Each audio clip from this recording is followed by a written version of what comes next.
آپ کی لکھی کتابیں پڑھ کے لوگ اللہ کے ولی بن گئے. ان میں آپ کو ایک ان کا قصہ سناتا ہوں. آپ لکھتے ہیں کہ محمود غزنوی رحمۃ اللہ کا دور مبارک تھا. اور یہ بادشاہ کون ہے بیٹے؟ یہ وہ مسلمانوں کا بادشاہ ہے کہ بغیر وضو کے رسول پاک کا نام نہیں لیتا تھا. ان کا غلام تھا ایاز، اور ایک ایاز اس کا بیٹا تھا، اس کا نام تھا محمد. دربار میں اس طرح سے دیکھا کہ اس کو بلانا تھا ایاز کے بیٹے کو. کہا ایاز کے بیٹے ادھر آؤ. تو ایاز یہ سمجھا کہ آج تک آپ نے اس طرح میرے بچے کو نہیں بلایا. کوئی بے ادبی ہوئی ہے بچے سے، گستاخی ہوئی ہے، یا کوئی نفرت کا اظہار ہے. کہا بادشاہ سلامت، میرے بچے کو آج تک نام کے بغیر نہیں بلایا، آج آپ نے کہا ایاز کے بیٹے ادھر آ. تو آپ نے کہا میرا وضو نہیں تھا اور میں نے نبی پاک کا نام وضو کے بغیر لیا نہیں ہے، تیرے بچے کا نام محمد ہے. اب اس سے اندازہ لگاؤ کہ بادشاہ کیسا ہوگا. حضرت محمود غزنوی رحمۃ اللہ علیہ آپ کے دور کے اندر ڈکیتیاں عام ہو گئی. جدھر دیکھو ڈکیتی، جدھر دیکھو قتل خواہی، جدھر دیکھو لوٹ مار لگی ہوئی ہے. اس نے کیبنٹ بلا کے کہا کہ اس سب کا ذمہ دار میں ہوں، اللہ کے سامنے جواب دیں. کچھ کرو، ڈاکوں کو پڑھو. عوام الناس تباہ ہو رہی ہے، برباد ہو رہی ہے، حکومت جو متزلزل ہوتی جا رہی ہے. ہر جتن کر کے دیکھا لیکن یہ گرفتار نہیں ہوئے. رات کو بادشاہ خود نکلا. غزنی کا علاقہ بیٹے یہ بہت ٹھنڈے علاقے ہیں، برف باریاں ہوتی ہیں اس علاقوں میں. سردیوں کی راتیں تھیں. اپنا بھیس اس طرح بدلا، بھیس بدل کے اپنے محل سے نکلا کہ میں خود کچھ کوشش کروں، یہ تو میں اللہ کے سامنے جواب دوں. جب شہر سے باہر نکلا نا تو دیکھا کچھ لوگ بیٹھے ہیں کالے کپڑے پہنے ہوئے. یہ پاس سے ایسے کر کے گزرا تو کہتے ہیں کون ہے؟ اسے دیکھ کے نا اندازہ لگا یہ ڈاکو ہے. کالے کپڑے پہنے ہوئے تھے، چہروں سے نظر آتے تھا، مچھیں رکھی ہوئی تھی. بولا کالا ہوں. ڈاکو کو اس وقت کالا کہتے تھے. کالا ہوں. کہا کالے تو پھر آگے ہمارے اندر بیٹھو، کہاں جا رہے ہو؟ حضرت محمود غزنوی رحمۃ اللہ علیہ ان کے اندر جا کے بیٹھ گئے. جو ان کا سردار تھا نا وہ کہتا ہے کہ اپنا اپنا فن بتاؤ کہ تم کس فن میں لاسانی ہو. ایک ڈاکو سے پوچھا بتا. اس نے بولا میں کتے کی بولی پہچانتا ہوں، کتا بھونکے نا میں بتاؤں گا کیا بولتا ہے. کہا کمال ہے یار، بالکل آزما لینا. دوسرے پوچھا تو بتا. دوسرا کہتا ہے میرے اندر یہ فن ہے، دیر رات ہو میں ایک بار کسی سے ملوں میں اس کو پہچان لیتا ہوں.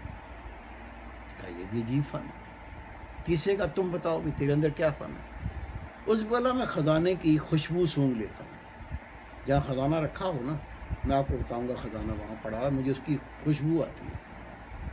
تیرا فن بھی عجیب ہے یار. اگلے پوچھا بھی تم بتاؤ. کہا میرا فن یہ ہے کہ صرف تالے کو ہاتھ لگا دوں تالا کھل جاتا ہے. کہا تیرا فن بھی عجیب ہے. اگلے پوچھا تم بتاؤ. کہا میرا فن یہ ہے جیسی بھی بلڈنگ ہو میرا چڑھنا ایسا ہے جیسے چڑخی کا کھیل ہوتا ہے، میں چڑھ جاتا ہوں. کہا یار تیرا فن بھی عجیب ہے. اب میں وہ غزنی سے پوچھا اور کالے تو نیا آیا ہمارے، تیرے اندر کیا فن ہے؟ اس کا میرے اندر فن یہ ہے کسی کو سزائے موت ہو جائے میں داڑھی پہ ہاتھ رکھ کے مسکرا دوں اور مسکرا کے کہہ دوں جا بری، تو چھوٹ جاتا ہے. سردار کہتا ہے ایسا بندہ تو ہمیں پہلے ملا ہی نہیں تھا یار. ڈکیتی کرتے تھے، ڈرتے تھے، خوف آتا تھا پکڑے جاؤں گے، عمر قید ہو جائے گی، پھانسی بھی ہو سکتی ہے، تو ڈرتے تھے. آج تو مزہ آ گیا. مشورہ کیا کہ ہمیں کرنا یہ چاہیے کہ بادشاہ کا خزانہ لوٹے. بادشاہ کا پہلے تو چھوٹے چھوٹے ڈکیتیاں کرتے رہے، کیا ملا یار، کسی بندے کو مارنا بھی پڑا، حاصل بھی اتنا نہیں ہوا. ایک ہی دفعہ ایسا کام کرنے ساری زندگی سکون مل جائے، نسلیں کھائیں گی بیٹھ کے. کا ٹھیک ہے. مشورہ کر کے وہاں سے نکلے جنگل سے. جیسے شہر میں داخل ہوئے کتا پیچھے لگ گیا. وہ سردار کہتا بتا کیا کہہ رہا تو نے کہا میں کتے کی بولی جانتا ہوں. کا کتا کہہ رہا ہے تمہارے ساتھ ملک کا بادشاہ بھی ہے، تمہارے ساتھ ملک کا بادشاہ بھی ہے. کہتا الو کا پٹھا بکواس کر رہا ہے. ملک کا بادشاہ، سردی میں بندے مر رہے ہیں، کلفیاں بن رہے ہیں، اور بادشاہ اس سردی میں باہر نکلے گا اور ہم تو سارے کالے ہیں، تیرے کو کہاں سے بخار چڑھ گیا؟ ہمارے صاحب بادشاہ بھی یہ بکواس کرتا ہے. کہتا جی میرا علم کامل ہے.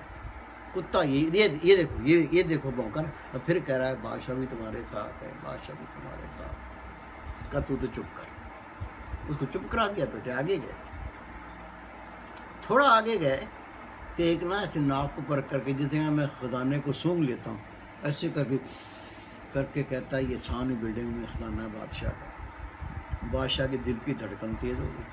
اس کو تو پتہ تھا، اور وہ تو پتہ نہیں تھا، بادشاہ کو تو پتہ تھا. کہنے لگا بڑے ظالم لوگ ہیں.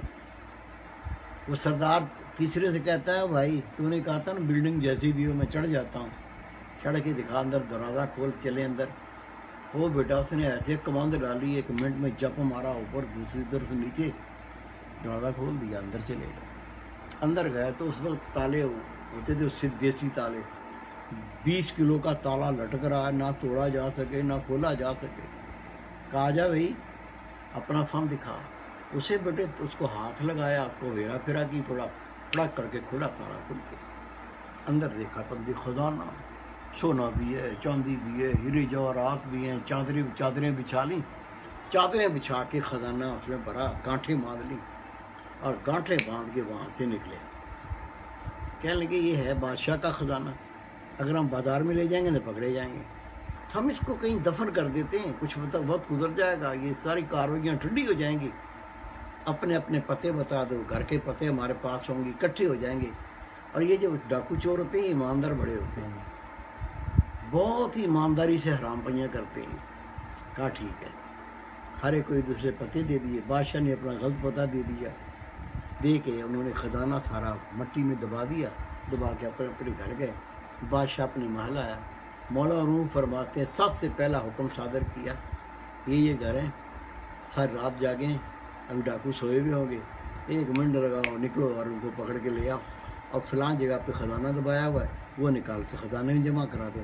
بادشاہ نے پہلا حکم صادر کیا. وہ ابھی سوئے ہی تھے، ساری رات کے جاگے ہوئے، ان کو اٹھا لیا، اٹھا کے جیل میں ڈال دیا. خزانہ وہاں سے نکال کے وہ خزانے میں ڈال دیا. صبح نہا دھو کے بادشاہ کپڑے بدل کے پوشاک پہن کے سر پہ تاج رکھ کے تخت پہ بیٹھ گیا. کہا پیش کرو. سب ڈاکوؤں کو لے کے آ گئے، بیٹے سامنے پیش کیا. بادشاہ کہتا ہے تم نے لوگوں کو قتل کیا، ڈکیتیاں کی، لوٹا مارا، میں حکم دیتا ہوں کہ سب کو سزائے موت دے دو. بادشاہ نے حکم صادر کر دیا، ہینگ کر دو سب کو. جیسے آرڈر اس نے دیا نا کہ اس کو سب کو پھانسی دے دو، وہ جو کہہ رہا تھا لاکھ اندھیرے میں ایک دفعہ کس سے مل لوں، میں بندے کو پہچان جاتا ہوں. اس نے ایک دم کونی ماری اپنے سردار کو. سردار جی کہ جی، اور رات کو کالا تھا نا، وہ کہہ رہا تھا کہ کسی کو سزائے موت ہو جائے، میں داڑھی پہ ہاتھ رکھ کے ہنس دوں، ہنس کے کہہ دوں جا تیری سزائے موت معاف کی تو معاف ہو جائے گا. خدا کی قسم یہ وہی کالا ہے. جیسے کہا یہ وہی کالا ہے تو کتے والا بولا، کہتا میں کہتا نہیں تھا، تو میری بات پہ یقین نہیں کرتے تھے. کتا کہہ رہا تھا تمہارے ساتھ ملک کا بادشاہ بھی، تو ایسا ملک کا بادشاہ بھی. سردار نے کہا یار بات تو دل کو ٹھکتی ہے. سردار کہتا ہے بادشاہ سلامت، جس نے جو کہا تھا نا وہ ثابت کر بتایا. مرد کی شان یہ اگر تو بھی مرد ہے نا، اب تو بھی داڑھی پہ ہاتھ رکھ، ہنس کے کہہ دے سب کو سزائے موت معاف کی. یہ سنتے بادشاہ کی ہنسی نکل گئی. کہتا ہے ایک شرط ہے، زندگی بھر کے لیے توبہ کر لو، عوام الناس کو تکلیف بھی دو گے، یہ ڈکیتیاں نہیں کرو گے، میں تمہیں معاف کر دیتا ہوں. انہوں نے وعدہ کر لیا. بادشاہ نے ہنستے ہوئے داڑھی پہ ہاتھ رکھا، ہنس کے کہتا ہے جاؤ سب کی سزائے موت معاف ہوئی. یہ قصہ بیٹے مولا روم اپنی کتاب میں لکھتے ہیں. لکھ کے آگے فرماتے ہیں وہ ایک بندہ جس نے بادشاہ کو پہچانا، اگر وہ نہ ہوتا یہ سارے مارے جاتے. ایک نہ بچتا۔ آپ فرماتے ہیں جتنے اللہ کے بندی دنیا میں آئے نا، یہ دنیا میں اللہ کی پہچان کرنے آئے، اللہ کی معرفت کرنے آئے، اللہ تعالیٰ کا قرب حاصل کرنے کے لیے آئے ہیں، اللہ کو جاننے کے لیے آئے ہیں۔ آنے کا مطلب یہ ہے۔ اب آپ فرماتے ہیں تو ایسے گروہ میں شامل ہو جا، اگر ایک بھی اس گروہ کا بندہ اللہ کی معرفت رکھتا ہوگا، خدا کی قسم اس کے صدقے سارے چھوٹ جائیں گے۔ یہ کہانی انہوں نے جو پیش کی میرا بیٹا، پھر اس کہانی کا ثبوت قرآن بھی دیتا اور حدیث بھی دیتی ہے۔ حضرت علی رضی اللہ فرماتے ہیں لوگوں نماز پڑھو، روزہ رکھو، صدقہ خیرات کرو، اللہ اللہ کرو، درود شریف پڑھو، کلمہ شریف پڑھو، ان سب کاموں سے پہلے کسی اللہ کے ولی سے دوستی کرو۔ سب سے پہلے کسی اللہ کے نیک صالح بندے سے دوستی کر لو۔ فرماتے ہیں میں کیوں کہہ رہا ہوں؟ کہتے ہیں میں اس لیے کہہ رہا ہوں، جب حشر کا دن ہوگا، جو گناہ گار ہوں گے، بدکار ہوں گے، اللہ کے نافرمان ہوں گے، وہ روتے ہوں گے اور رو کے کیا کہیں گے؟ یا اللہ، اگر دنیا میں ہمارا کوئی نیک بندہ دوست ہوتا، جس کے نیک دوست ہیں ان کی سفارشیں کر رہے ہیں تو ان کو بخش رہا ہے، اور میرا بھی کوئی نیک بندہ دوست ہوتا آج میری سفارش کر دیتا، ہائے ہائے میں نے تو کسی نیک سے دوستی نہ کی، گندوں کے پاس ہی بیٹھتا رہتا۔ آپ فرماتے ہیں جو نیکی کرنی کر، لیکن سب سے پہلے کسی اللہ کے نیک صالح بندے سے دوستی کر لے، خدا کی قسم روز قیامت وہ دوستی تیرے کام آ جائے گا۔ یہ تو قرآن پاک ہے بیٹے۔ آگے پھر رسول پاک فرماتے ہیں گناہ گار جب پرسرا سے گزرے گے نا، دھم دھم دھم دھم گرتے جائیں گے، وہ گزر ہی نہیں سکیں گے، وہ گرتے جائیں گے۔ ایک اللہ کا نیک بندہ جب پرسرا سے گزرے گا تو رسول پاک فرماتے ہیں جہنم کے اندر پڑا ہوا بندہ اس کو دیکھ کے پہچان کے پکارے گا، او فلاں بن فلاں، وہ کھڑا ہو جائے گا، وہ نیک بندہ کھڑا ہو جائے گا، جہنم روئے گا جلدی گزر، تیرے نور سے میری آگ بجھتی ہے۔ وہ کہے گا مجھے آواز دی ہے یار اس نے، میں اس لیے کھڑا ہو گیا ہوں۔ پوچھے گا کیا بات ہے؟ بولا آپ کو یاد نہیں ہے جب آپ دنیا میں رہتے تھے نا تو میں نے ایک دفعہ پانی پلایا بیٹے؟ 3-4 حدیثیں ہیں۔ دوسرا کہے گا آپ کو یاد نہیں ہے آپ کو وضو کرنا تھا، میں لوٹا پانی کا بھر کے لایا، میں نے وضو کرایا تھا۔ خدا کی قسم تیسری حدیث پاک ہے، وہ کہے گا آپ کو یاد نہیں ہے میں نے اب کھانا کھلایا تھا؟ وہ کہے گا ہاں یار یاد آیا، تو وہی ہے؟ کہا میں وہی ہوں۔ وہ کہے گا میں اتنی مشکل وقت میں ہوں، تجھے پہ اللہ کی رحمت ہے، تو پرسرات پار کر رہا ہے، تو اگر اللہ سے کہہ دے تو اللہ تجھ سے راضی ہے تو اللہ مجھے معاف کر دے، میرے گناہ معاف کر دے۔ رسول پاک فرماتے ہیں وہ وہیں کھڑا جہنم کہہ رہا ہوگا جلدی گزر، وہیں کھڑا کھا کے یا اللہ اس بندے کا مجھ پہ احسان ہے، میں اس کا بدلہ دینا چاہتا ہوں۔ کہا کیا چاہتا ہے؟ کہ یا اللہ اس کو بخش دے۔ اللہ فرمائے گا تو اپنی پگڑی کھول اور پگڑی کھول کے نیچے ڈال، اس کو کہے وہ پکڑ لے تو اس کو باہر کھینچ لے۔ بیٹے رسول پاک صلی اللہ علیہ وسلم فرماتے ہیں وہ اپنی پگڑی کھول کے نیچے لٹکائے گا، وہ گناہ گار اس کی پگڑی پکڑے گا تو اس کو کھینچے گا تو لوگ دیکھیں گے یار اس کو تو باہر کھینچا جا رہا ہے، وہ اس کو پکڑ لیں گے، وہ آگے اور اس کو پکڑ لیں گے، وہ آگے اور اس کو پکڑ لیں گے۔ جب وہ پگڑی کو کھینچ کے باہر نکالے گا اسے ایک کے صدقے کئی ہزار بار آ جائیں گے۔ نبی پاک فرماتے فرشتے گھیر لیں گے، کہیں گے اس ایک بندے کا حکم دیا تھا اللہ تعالیٰ نے کہ اس کو تو نکال دے، تم کیسے باہر آ گئے؟ آقا فرماتے آواز آئے گی میری رحمت میں کوئی کمی نہیں آتی، جو پگڑی پکڑ کے باہر آ گیا میں نے سب کی بخشش کر دی، سب کو جنت میں داخل کر دو۔ یہ